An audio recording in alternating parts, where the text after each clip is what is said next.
civilmedia.mk. Слободно, независно, отворено.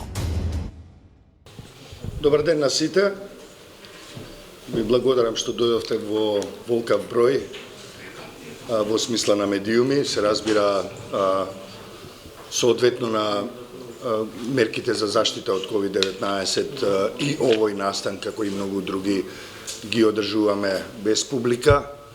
Со тоа што од неодамна ги отворивме портите, што се вели, за медиумските тимови, за новинарските тимови од телевизиите, затоа што сепак еден поголем дел од нив се веќе вакцинирани и ревакцинирани.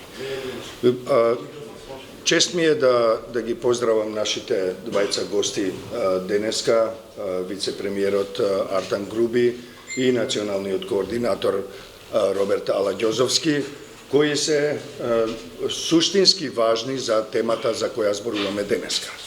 Денеска го поставуваме прашањето дали европските вредности се возможна или невозможна мисија. Поточно ќе проговориме накратко за еднаквоста, недискриминацијата и мултикултурализмот низ призмата на политиките и практиките на национално ниво.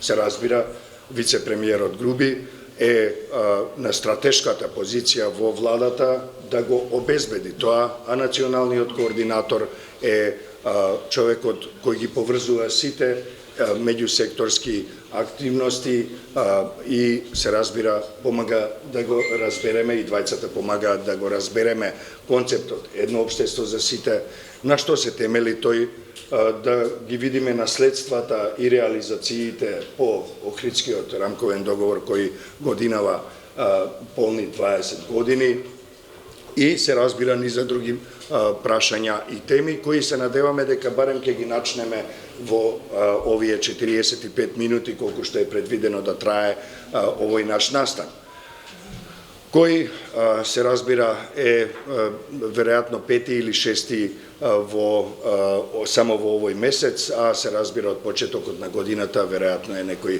25-6 настан во кој дискутираме над овие и на слични теми. И сакал на почетокот да кажам неколку воведни збора за да може да им дадам и простор на нашите гости да ја најдат ориентацијата, односно правецот во кој би поразговарале. Еднаквоста, недискриминацијата и мултикултурализмот се основата на европските вредности. И кога ќе кажеме европски вредности, со тоа не подразбираме европски вредности, односно вредности на Европската Унија. Тоа е многу погрешно толкување. Бидејќи со европските вредности ние подразбираме вредности кои ги негува секој граѓанин или граѓанка во Европа. Во поширока смисла на зборот, европските вредности се поистоветени со модерните, современите цивилизацијски вредности, во чија основа се пред се човековите права и слободи. Во таа смисла, еднаквоста, недискриминацијата, мултикултурализмот се во основата на сите тие корпуси на права, на слободи, на политики и практики во развиениот демократски свет.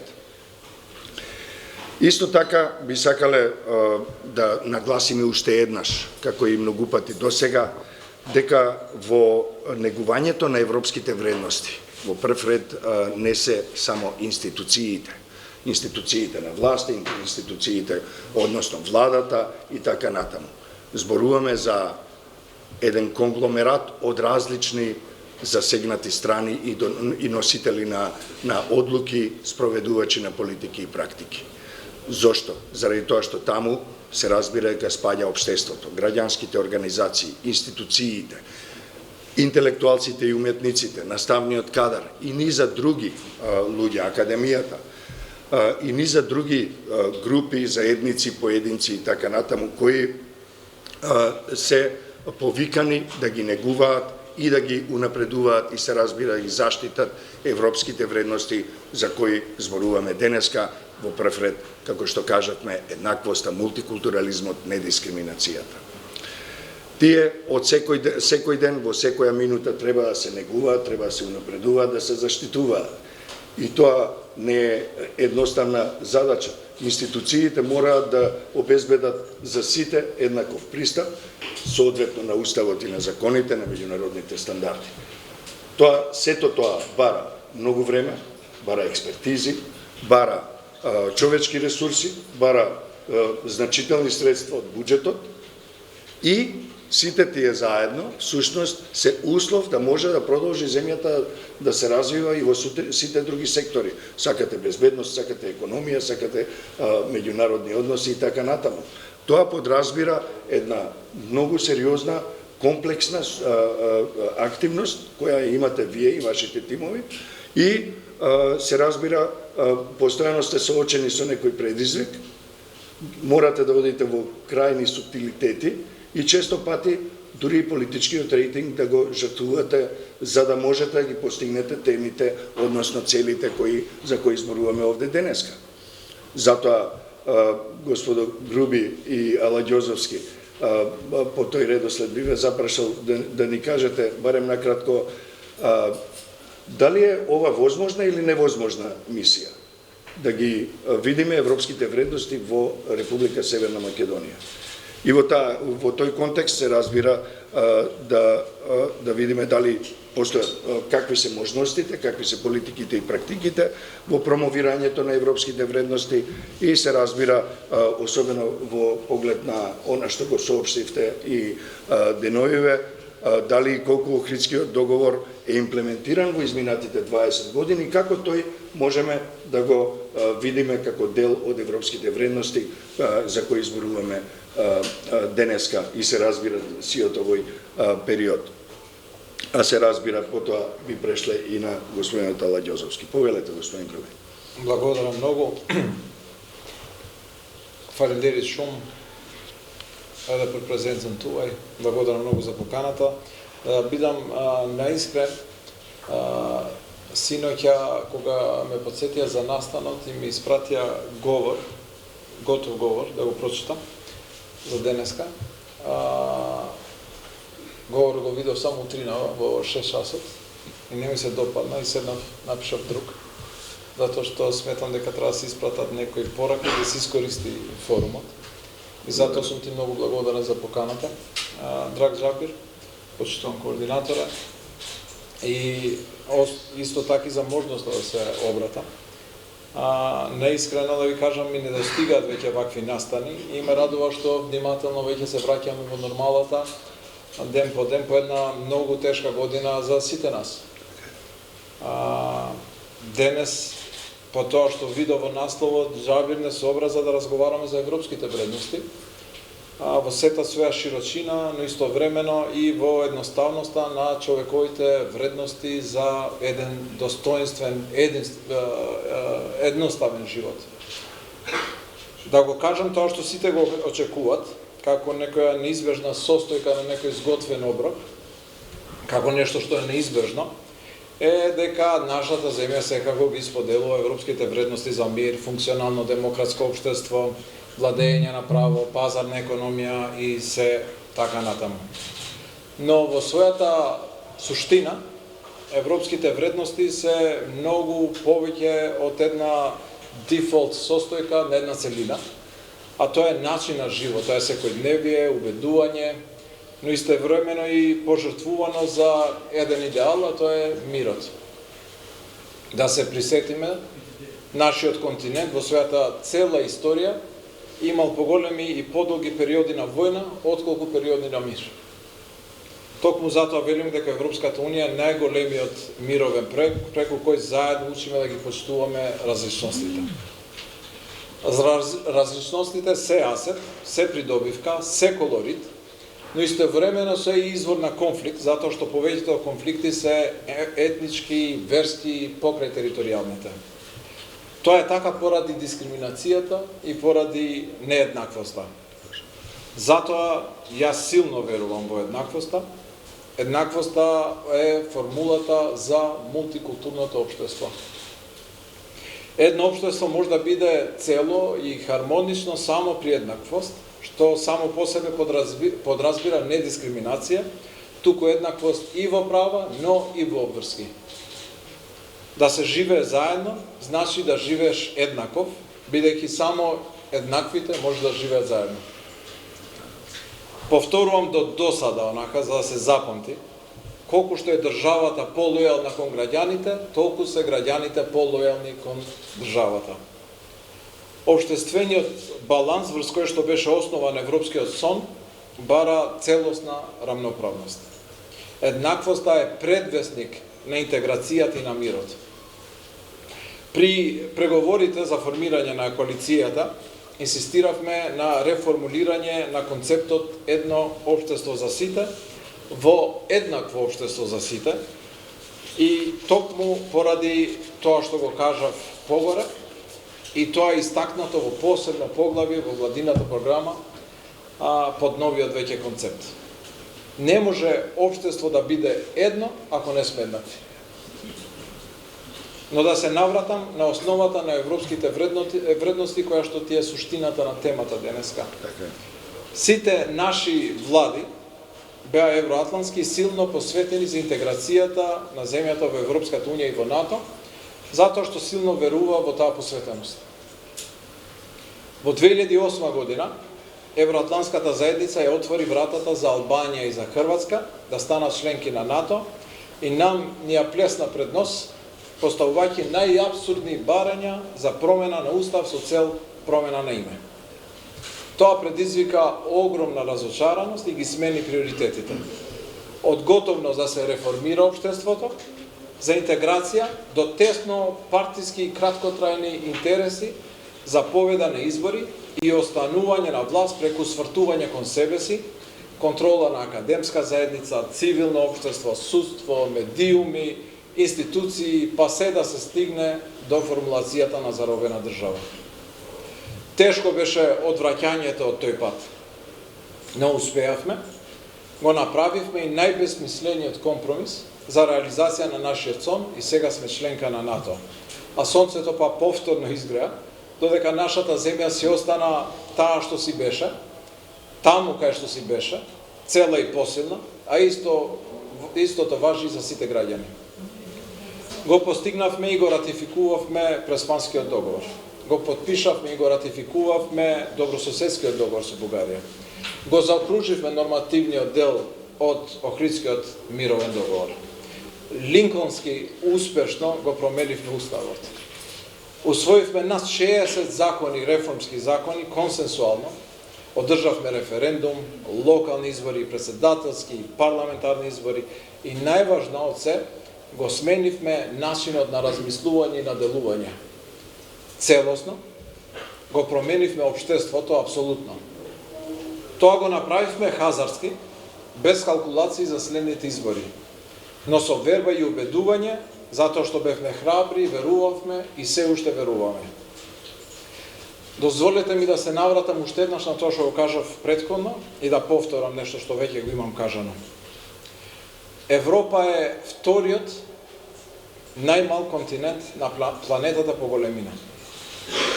Една едноставна слика со црно-бела графика, што може да ја најдете на интернет, покажува дека нашиот континент во повеќе од 2000 години историја бил подолго во војна отколку во мир.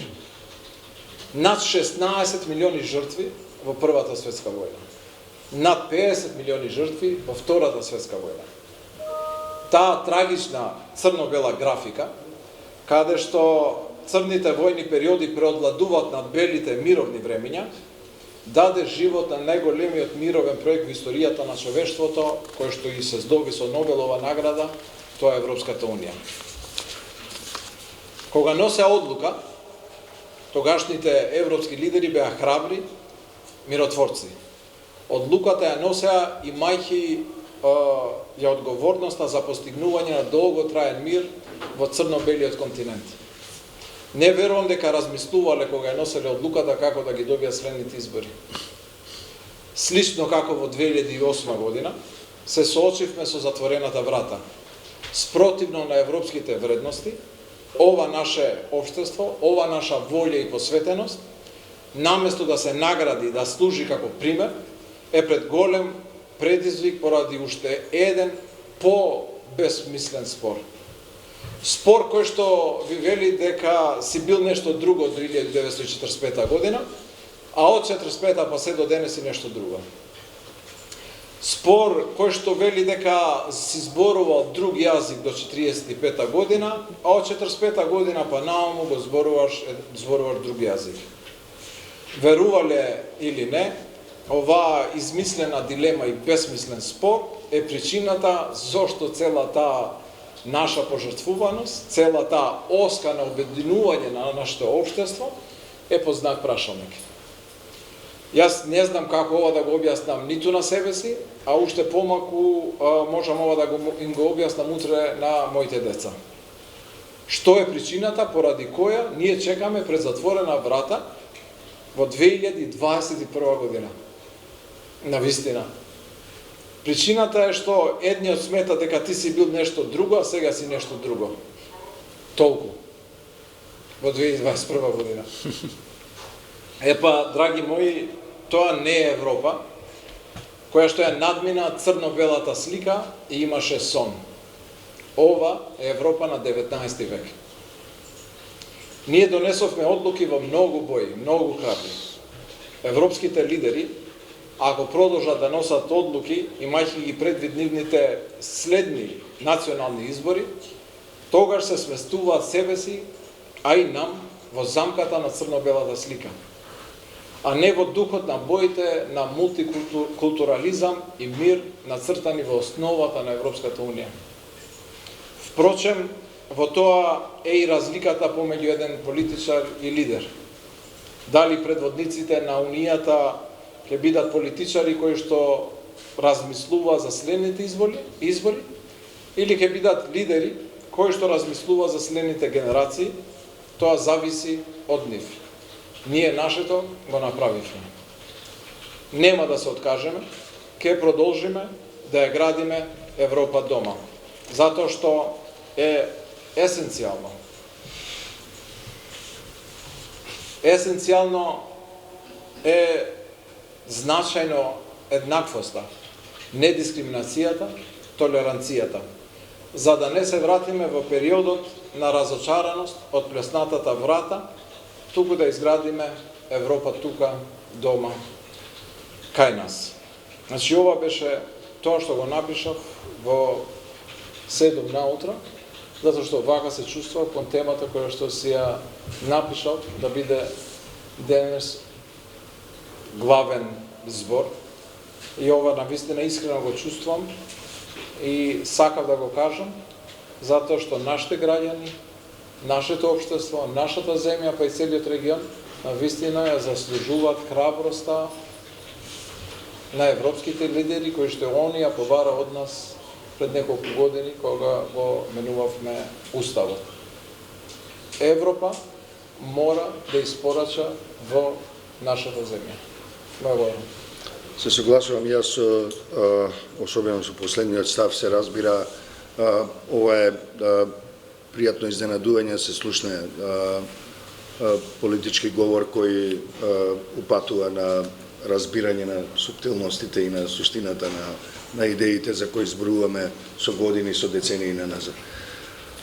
Еден од креаторите на стратегијата Едно општество за сите, за која слушнавме и за одредени трансформации, соодветни на условите кои беа во сила во времето кога се формираше и оваа влада, е секако националниот координатор за интеркултуралност и Едно општество за сите, Роберт Аладјозовски. Можете ли да ни кажете во текот на, се разбира, во текот на создавањето на една стратегија, се оди во првата кутија и таму само небото е лимит и така натаму. Меѓутоа, потоа, кога ќе се стави тоа на хартија и ќе почне да се спроведува, дали можете како национален координатор да ни кажете со какви се предизвици се соочувате? Дали е на крајот на краиштата возможна или невозможна мисијата европски вредности кои пред се подразбираат еднаквост, недискриминација и мултикултурализам? Повелете. благодарам на поканата Џавир. Значи, го поздравувам овој собир, темата која што е многу битна и секако инспиративните и поставки од твоја страна, секако и говорот на почитуваниот вице-премиер.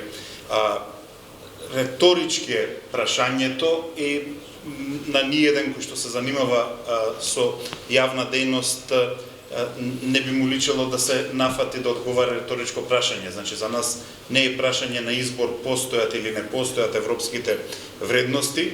Тие се безмалку во јавниот дискурс и во разбирањето на општествените прилики прифатени со консензус. Значи, поддршката за евроинтегративните процеси на земјава немаат алтернатива, за нив имаме плебисцит од граѓаните, така што ние како политичари, како влада, како јавни интелектуалци, ние ги поддржуваме европските вредности, веруваме длабоко во нив и се разбира, имаме обврска да ги направиме наша реалност. Така што, јас не би рекол дали е возможна или невозможна, тоа е трансформативна акција. И таа акција се случува во моментот, се случува најмалку од 2017 наваму и се случува преку многу акции, активности, политички ставови, овде слушнавме, значи брилјантни политички ставови и се разбира низ многу други активности. Особено е битно тие да бидат и секојдневни активности на институциите, за кои што и вице-премиерот рече дека имаше период во кој што беа заробени. Така што, нели, поаѓајки од состојбата на многу негативни карактеристики и тенденции во општеството, кои што беа дел од извештаите на многу меѓународни тела, кои што беа дел од нашите собствени анализи, ние решивме да речеме да изградиме оваа стратегија како еден сет на активности на различни актери со цел да ги надминеме тие негативни состојби. А тоа е повторно, значи, дискриминацијата, нееднаквоста, родовата нееднаквост, недоволната грижа за најранливите категории граѓани и секако она што е битно и поделеноста во општеството. И таа поделеност одеше на повеќе линии, меѓутоа меѓуетничката поделеност е една од нив. Секако дека нееднаквоста и дискриминацијата е една од главните причини на поделеноста и затоа и оваа стратегија и вредностите за кои што зборуваше и платформата на владата се базирани на надминување на тоа. Во таа смисла, значи повторно нашата стратегија е така концепирана да таа не прави поделби на или ситуации, значи ние не се определуваме дали треба еднакво или едно општество или се, ние сме за тоа дека мултикултурноста мора да се живее и да биде функционална. Еднаквоста мора да постои на сите нивоа, и на индивидуален план, и меѓу заедниците, и таа треба да оди преку низа категории, од кои што се разбира дека етничката е една од клучните, меѓутоа и религиската, и родовата, и сите други онака како што ни доаѓаат како проблеми и предизвици во општеството. Така што, особено со цел да ја надминеме таа поделеност во општеството, смисливме и остваруваме, реализираме низа акции кои што треба тој јаз да го намалат. И секогаш имаме и се разбира предизвици при тоа. Меѓутоа, повторно, реторичко би било прашањето и секако недржавничко и не лидерско, ако ние од предизвиците и од проблемите се разочараме. Значи, повторно, мултикултурното општество, интеретничката и секаква друга интеграција, уживањето на плодовите на современиот живот од сите граѓани, секогаш ќе се соочуваат со предизвици, но тоа е само чекор мотивацијски повеќе дека ние треба да бидеме подобри, да ги направиме нашите акции подобри и ако треба и да ги скратиме роковите или да вложиме многу повеќе средства, ресурси и луѓе со цел да ги надминеме предизвиците. Во таа смисла, нели, една од критиките или увидот на состојбата по ревизијата за имплементација на рамковниот договор беше дека многу од институциите, телата, органите креирани токму како резултат на рамковниот договор беа запоставени, спија, не беа доволно развиени, не ја бавеа својата дејност, немаа соодветни буџети.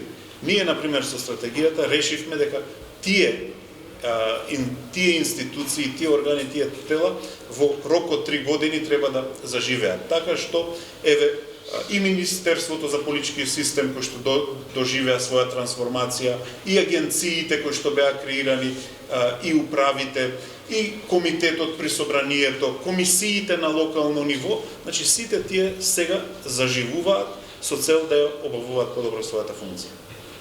Благодарам за овие поенти, особено важна поента која и на самиот почеток беше неопходно да се спомене е дека кога говориме за еднаквоста и недискриминацијата, се разбира дека ги подразбираме и другите категории на еднаквост и во случајот со првиот и во случајот со вториот говорник, зборуваме и за родова еднаквост во доменот на верските слободи и така натаму, и социјалната правда на нивите категории, сите интересни групи се разбира.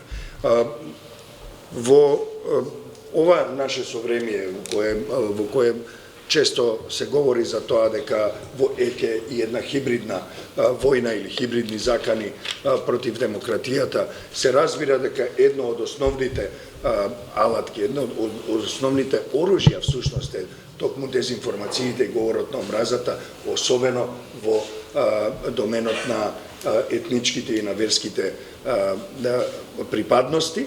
И во таа смисла гледаме дека поларизацијата, стравот, несигурноста, поделбата, шовинизмот преовладуваат како дел од арсеналот со кој располагаат центрите на моќта кои сакаат да ја дестабилизираат секоја демократија, па така и македонската. Што институциите можат да направат и што прават да можат да им застанат на патот на ваквите закани во општеството. Се разбира и дали и колку можат да направат институциите, а секако и граѓанското општество и ценетите медиуми во оваа битка. Дали може да се осврнеме на тој дел? Може секако, и моја омилена тема всушност на тој докторирам, посебно на јавното мислење, затоа што по струка сум и новинар, и цело образование поврзано со новинарството. Но сметам дека не може изолирано само медиумот, само организација цивилно општество, само државна институција или било која сама личност да издвои победа во новиве предизвици. Значи, со појавувањето на печатарот се предизвикува начинот на пласирање на вести во тоа време. Истото се десило и со радиото, истото се десило и со вестниците, истото се десило и со телевизијата, истото сега се дешава и со интернетот, кој што го предизвикува сегашниот естаблишмент, кој што не може да се снајди, да се прилагоди на новите околности кои што ни ги донесе интернетот и поседувањето на индивидуален медиум од сите ние преку Facebook, Twitter, Insta, TikTok, било која платформа, YouTube, што сакате да имате, си имате свој медиум каде што може да си пласирате и да си креирате публика. Може да креирате вистински вести, може да креирате лажни вести, може да водите пропаганда, може да ширите дезинформации со поттикнување на било какви немири. Ги следевме резултатите на дезинформациите на претседателските избори во Америка 2016 година, со Брекзит во Британија следната година, па после имаше влијание на изборите во Германија, на изборите во Франција, па се обиде на изборите во Црна Гора, па и изборите кај нас, и на крај, ако се сеќавате, имавме еден таков напад хакерски врз Државната изборна комисија на дента на објавувањето на избори, и замислите што би се десило ако со еден таков упад се прикаже друга слика за резултат на избори, отколку што е таа реалната во кутиите на гласачите, и која би била реакцијата на поддржувачите на таа партија која што би се прикажала лажно дека е победник на тие избори, кога би ги прифатила резултатите од тие избори дека се легитимни? Никогаш, затоа што ќе смета дека е изиграна демократијата. Ова е директен напад врз демократијата како што ја познаваме, и ние треба да ја најдеме формата за да се прилагодиме на новиот предизвик на нашето време, како што тој бил се уште дури од печатачот, па интернетот и телевизијата, радиото и вестникот. И затоа велам дека единствен елемент не може да даде успешен придонес во целиот мозаик на општествениот предизвик. И ќе треба заеднички да идентификуваме дезинформација, да идентификуваме лажна вест, и да ја јавно да ја предизвикаме и да не биде прифатливо. Во институциите, во владата работиме. Јас сметам дека посебно и државните медиуми, значи и националната телевизија, но посебно МИА како агенција за медиуми треба да биде многу поактивна во лиферување на вестите, кои што се посебно во војната против лажните вести, и да се има посебен оддел, посебен сектор кој што ќе работи на ова. Може ли за проверка на фактите? Апсолутно. Имаме неколку, ако не се лажам, два проекти од невладини организации за проверка на фактите, но не го постигнува ефектот, затоа што луѓето денес го читаат насловот, не ја читаат содржината, и преку насловот си креира собствено мислење и убедување за прашањето, и на тој начин следствено реагира. Додека стигне вистинската вест, тогаш е веќе многу касно. Тоа е како демантот, нели? На една вест дадена. Затоа мислам дека и треба се, може би ја да се заложам во владата за овој дел, дека државните новински агенции би требало да бидат многу поактивни во овој дел, а секако и мејнстрим медиумите кои што се тука пред нас да застанат на линијата на фронтот против дезинформациите, лажните вести, наменната пропаганда. Само уште едно, може би, подпрашање кое има и нема врска со ова.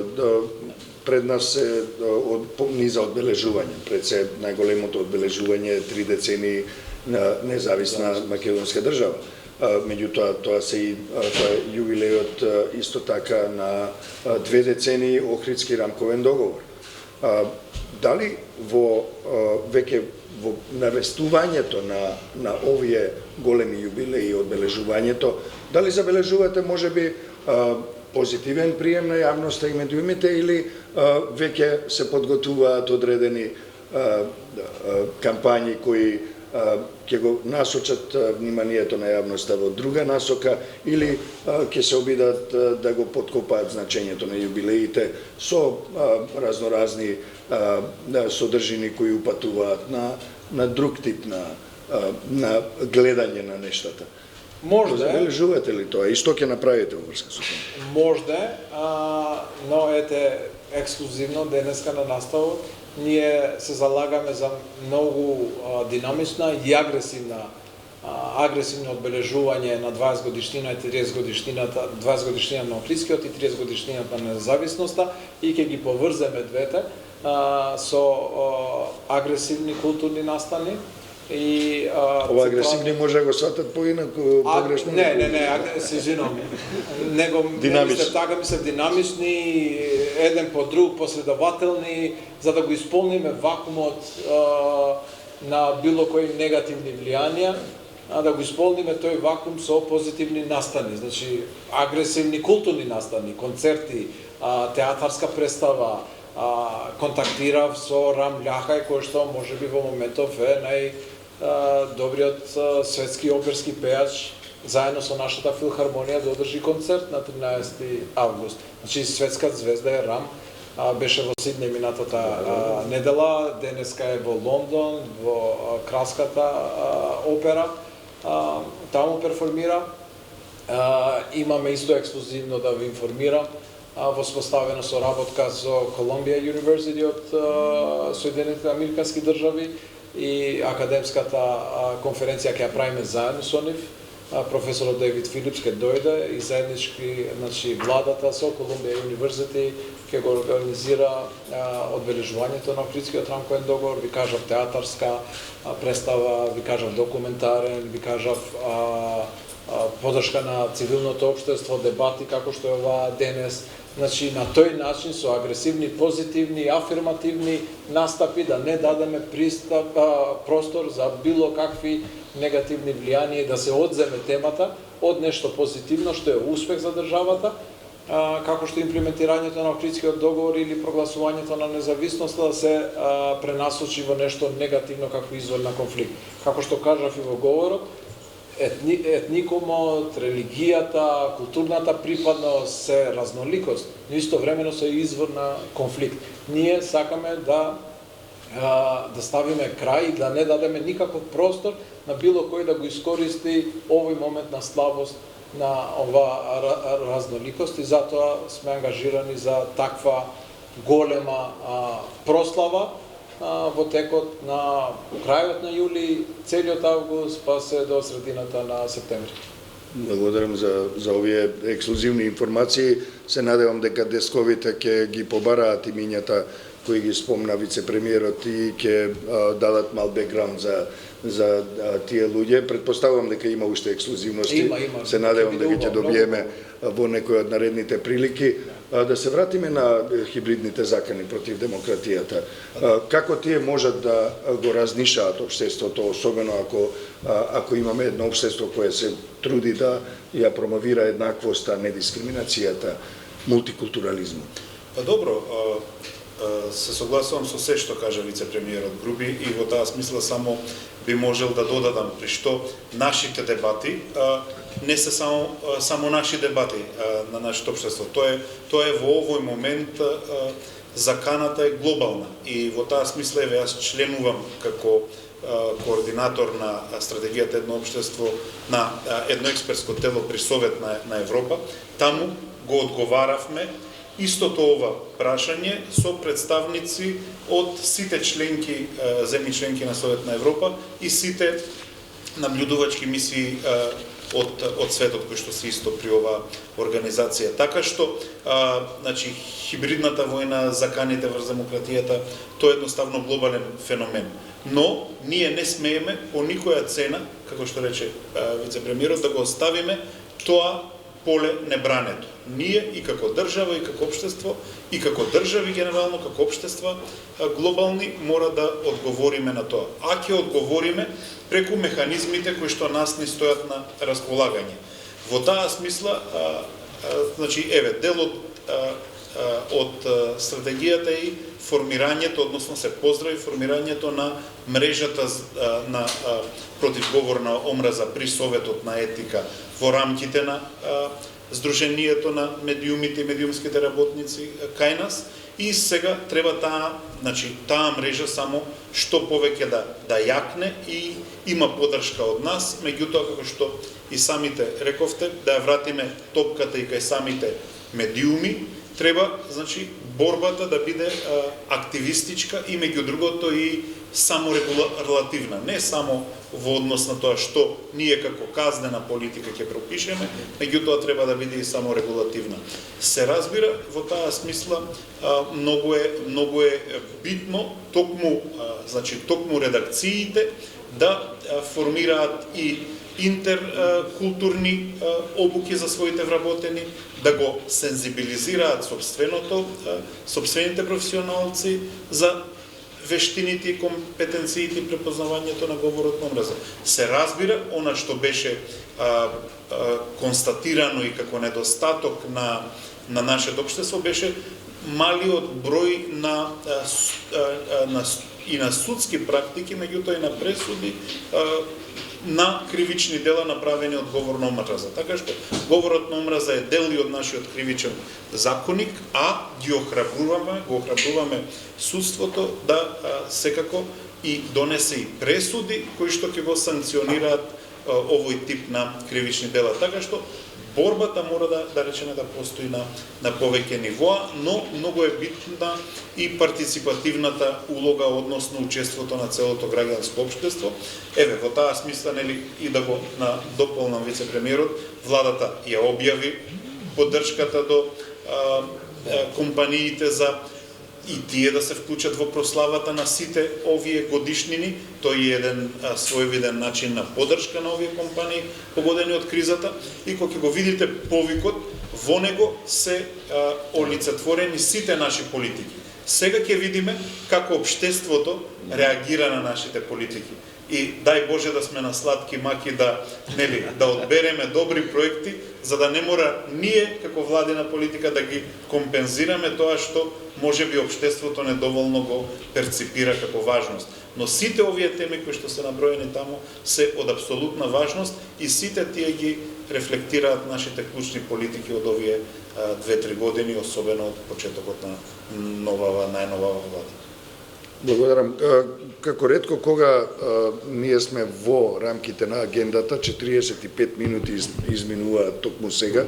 Јас се надевам во поглед на ова што го кажавте, дека институциите сепак има доволно капацитет да се соочат со овие сериозни закани, бидејќи најдобро и најлесно и најевтино е да се подели општеството или дел од општеството, а потоа е многу тешко, скапо, долготрајно и макотрпно е да се обедини повторно општеството во откако претходно ќе доживее траумата која нанесуваат овие хибридни закани.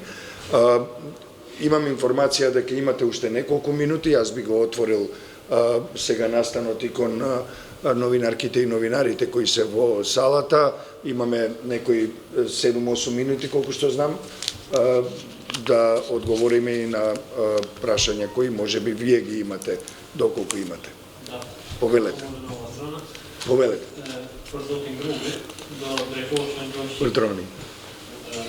Zoti Grubi folet shumë mirë për bashkëjetim, për një shoqëri për të gjithë. Shoqëri barabartë për të gjithë. Shoqëri barabartë, një shoqëri për të gjithë. Shoqëri barabartë për të gjithë. Shoqëri barabartë. Mendoni Nuk është nejse, duhet të jesh saktë. Si ndryshoi Artan Grubi brenda 10 viteve, kur e dim që para 10 viteve me zgjohëm protestoi kundër kishës, të themi, muzejnë. Ka gjallë dhe u kryua një incident, si ndryshoj qëndrimi nga atëherë, dhe është e vërtet se edhe një drejtoresh ka refuzuar që pranoj 2 administratorë shqiptarë në një drejtori. Tash këtë 2 pyetje të ndryshme, krejtësisht nga tema.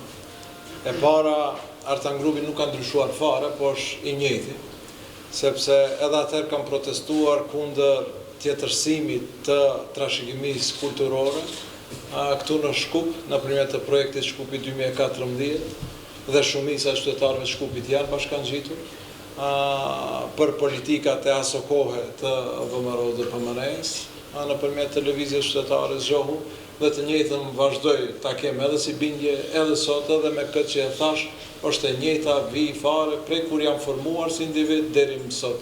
Unë besoj në barazi, unë besoj në shoqëri multietnike, në tolerancë midis bashkësive etnike dhe nuk besoj në projekte monoetnike, monofetare, përjashtuese siç ishte projekti Shkupi 2014. Dhe protesta nuk ishte të bën me aspekt fetar fare, me kish apo me xhami, po kishte të bën me tjetërsimin e karakterit të Kalas dhe të qytetit të Shkupit nëpërmjet të projektit Shkupi 2014. Për pyetjen e dytë, nuk është e vërtetë. Unë do akidem të puna se që të kojohu parëgasisht ka shumë shkelmi. E gjitha jo protestë nuk bërë bëgjë në ato për shkak të një objekti, atë që ndërtoqën, po ashtu e tjetërson, të shumë kulturore. Qërë po hekura edhe tjetërsimi i Kalas ka mbesit sot e hekura aty vazhdojnë. A ka gjasa që të largohen ato dhe të kthejët Kalaja, djejnë ashtu si shka qënë para 10 viteve, para se ta të dojnë në muzeja të partnerioj, i ish partnerioj i koalici.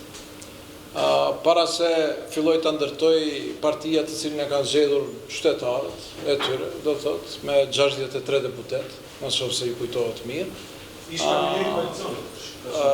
Dhe partia e cila kishte fituar zgjedhjet me 63 deputet me shumicë absolute vet. Herën e parë, herën e dytë me 61 të tjerë.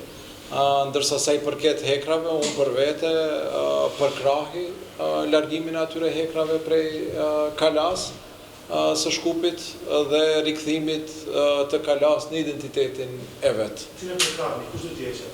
Duhet shoh institucionet. Unë jam zëvendës kryeminist për sistem politik, duhet të informohem, të pyes a është në kompetencat të qytetit Shkupit, a është në kompetencat të Ministrisë Kulturës, a është në kompetencat të Ministrisë Transportit, do thotë do duhet të kontrolloj se në kompetencat të kujt është, po gjithsesi se vota ime në qeveri shkon për heqjen e atyre objekteve nga Kalaja. Jeni edhe zëvendës kryeministër i parë, siç thotë. Pikërisht pra, prandaj thash që duhet konsultoj institucionet. Cilat institucione kanë, sepse është objekt i mbrojtur nga trashëgimia, a është Ministria e Kulturës, apo është qyteti Shkupit, apo janë të dyja bashkë, apo është e Komuna e Çajirit. Kur mund të kemi diçka bëre, i njoftoni qytetarët e opinionit se ajo për cilën ju shqetësoheni. E ke parasysh se sa absurde është pyetja, po? Jo, pse absurde? Po për arsye se tash po më ballafaqon edhe mësu kur mund të kemi diçka konkrete. Them se do t'informoj, të them nesër. Jeni edhe profesor, ose keni qenë profesor i Lazarisë dhe dini që pyetja absurde nuk ka vesh përgjigje absurde. Dhe e thon shumë sinqerisht pa cinisëm. Do të thotë, kemi dëshirë që quheni zëvendës kryeministri i parë. Kam dëshirë që quh? Edhe jeni. Po ashtu të paktën është shpik sa më Da. Jo, duam edhe të kemi përgjigje të saktë, pa nuk kam vërtet tendencë, ishte edhe në përgjigje. Do të thotë, jeni zëvendës kryeministri i parë. Në statusin e dëshirë kemi negociuar. A bani përgjithësi që ashtu si artani i para 10 viteve, ato hekura e liçën sepse duken me vërtet shumë të keq. Edhe tash, ajo akceptimi juaj, okay, mund të jetë për ju ndër. Po tash thoni se do pyesi, do bëj, a e dim se merr telefonat, nëse ka vullnet, e gjeni edhe po, a do të largohen hekurat, a nuk do të largohen. Kjo është pyetja ime fund në përgjithësi. Faleminderit për pyetjen, unë mendoj që nuk meriton përgjigje. Imamo jedno prašanje tamo, a potom je. Samo jedan moment. Та се приjavi пред вас, не бе видел вас да кrenete. Повелете. Прашање до господина Колагиодовски. Дали колку државната стратегија подразбира за именување на локалните комисии за односи меѓу заедниците? Да. Направена е анализа, значи тоа многу брзо ќе го објавиме и официјално како документ на владата за статусот на имплементација за веќе во 2028. Значи направена е една анализа и тоа во соработка меѓу Министерството за локална самоуправа и АДИ од Гостивар за несоодветностите и сите дисфункционалности на комисиите за односи меѓу заедниците на локално ниво, така што следува дополнување на законот за локална самоуправа. Во оној момент кога Министерството ќе ја предложи измената на законите, значи тој закон наскоро ќе се отвори бидејќи е донесен 2004-та, тогаш, а тоа е значи во периодот кој што ни предстои, ќе бидат внесени и тие законски измени со кои што уште повеќе ќе се засили улогата на овие комисии, што не значи дека ние не ги поттикнуваме општините и во овој момент тие комисии да работат и да се функционираат. Така што еве, дури го спроведувавме кампањата за попис, еве едно и од информациите, дека токму во општината Петровец, каде што постојат 3 поголеми заедници, функционираат безпрекорно на сите нивоа и баш како што треба, како пример на добра практика. Супер, благодарам. Инаку, дел од нашиот проект е и, впрочем, поглед во работата на овие комисии. Добро прашање, благодарам. Повелете вие, Урдрони. Актуалитетите дали вече тими дежуар повед фунди предава штими демократик për integrim, çfarë menduat kur e dëgjuat javën e kaluar zotin Izet Mexhiti të thotë që ju zoti Grubi dhe zoti Osmani nuk e përfaqësoni elektoratin e BDI-s në Shkup. Siç do kishte thënë kryeministri Rama për pyetje të ngjashme për zhvillime politike, edhe unë kam një të përgjigje. Se? nuk kemi asnjë Tjetër? problem. I qasnja. Tjetër? Edhe një gjë tjetër rreth zgjedhjeve lokale i lutem, a ka një plan që ministra të Bashkimit Demokratik për Integrim të kandidohen në komuna? Asnjë nga ministrat nuk do kandidon për kryetar komune. Edhe një kuriozitet që dua ta shuaj, në rrjetet sociale shumë zyrtarë të BDI-s kanë filluar të përhapin një foto kush të gjendur me 3 pika, mund tash tregoni se çka është? Pyetni ata që kanë shpërndar. Ju nuk e keni shpërndar apo? E kam shpërndar domun. Cili është qëllimi? Po do e merr një vesh këto ditë. Faleminderit. Повелете Уртрони, nëse keni pyetje, ako imate ušte nekoje prašanje? A mislim дека нема да ми заслужува одговорите, зашто да прашувам за држава. Кога за првиот премиер, замник премиер, дека не заслужува. Не ве како не ве? Кажав дека Замник премиер каже дека не заслужуваме одговори, тогаш зашто да ги потрошиме прашањата за држава. Тоа е моје прашање. ти дадов одговор на истото прашање, а прво треба да се научиш да почитуваш и да не викаш дека сакаш да се нарекуваш себе си прв премиер, да почитуваш соговорник кога зборуваш, а истото прашање го постави 3 пати. И на истото прашање одговор дадов. Така да би било добро да имаме взаемна почит кога сме тука, а не да ги нарекуваш гостите тука само наречени, така наречени. Така да потенцијал. Може само ако може да се почитуваме, ова е навистина панел дискусија на цивил во која се обидуваме да промовираме диалог, разбирање, почит кон различностите, почит кон другото мислење. Ако некој имал различни мислења и веројатно тоа може да се утврди во овој момент, тоа сум секако јас, меѓутоа со благодарност ги дочекувам овие гости и би ве замолил и вие да го почитувате куќниот ред, што се вели, ако може да го дослушаме тоа. Секако овде имаме двајца уважени гости кои имаат своји титули, односно звања, позиции во владата, која ако тие се само наречени, тогаш и владата е само наречена. И сите ние сме на некој начин само наречени, сепак да ја почитуваме и таа димензија. Точно да се прецизира кога се кажува дека е он се појавува само во име на министер, во овој случај не е да се појави. Јас само подсетив. Се извинувам, сум се ставил погрешно. Добро, ако да, окей, ако може да го дослушаме, значи без да се прекинуваме, тоа е куќниот ред што се вели. Прашањето, за да разберете и вие, беше за купиштата метали на калето и дали ќе направам јас нешто за да се острана тие. Дали ќе превземам нешто и дали може сега да се јавам на некого и да се трнат тие купови железо. И јас реков дека ќе проверам, не знам во чија надлежност е, дали Министерство за култура, заштитен објект, дали општина Чаир, општина Центар, дали е град Скопје, ќе проверам и јас поддржувам отстранување на тие објекти од калето, јас лично. Но ќе мора да проверам со кои институции тоа може да се реши. И тоа беше одговорот. Дали може да се јавите сега веднаш да го направите тоа? Не можам сега веднаш да го направам тоа. Од било која позиција. Тоа ти беше одговорот и првиот, и вториот, и третиот пат истиот. Ќе ви бидам благодарен ако не се јавите сега во моментот, бидејќи сме на друг настан. Кога сме веќе таму, дали имате намера да преземете други надлежни институции, значи управата за заштита, секторот за заштита при Министерство за култура и градски конзерваторски центар можат многу прецизно да ви одговорат. Во нивна надлежност е да се справат, бидејќи тоа е археолошки локалитет, постојат археолошки истражувања, треба да се види статусот, односно легалноста и нелегалноста на тие интервенции. Тука управата треба да донесе свое решение, односно одлука, дали е тоа исправно направено и така. Така што постојат еден сет на институции на кои што може да им упатите прашање и да добиете прецизен одговор. Јас тука, ако ми дозволите, би сакал да им излезам во пресрети на агендите на нашите уважени гости денеска, да ви заблагодарам на сите за интересот и за учеството, особено вам за вашето учество, за извонредните поенти, за ексклузивките кои ги споделивте и се разбира да останеме понатаму во комуникација и во соработка.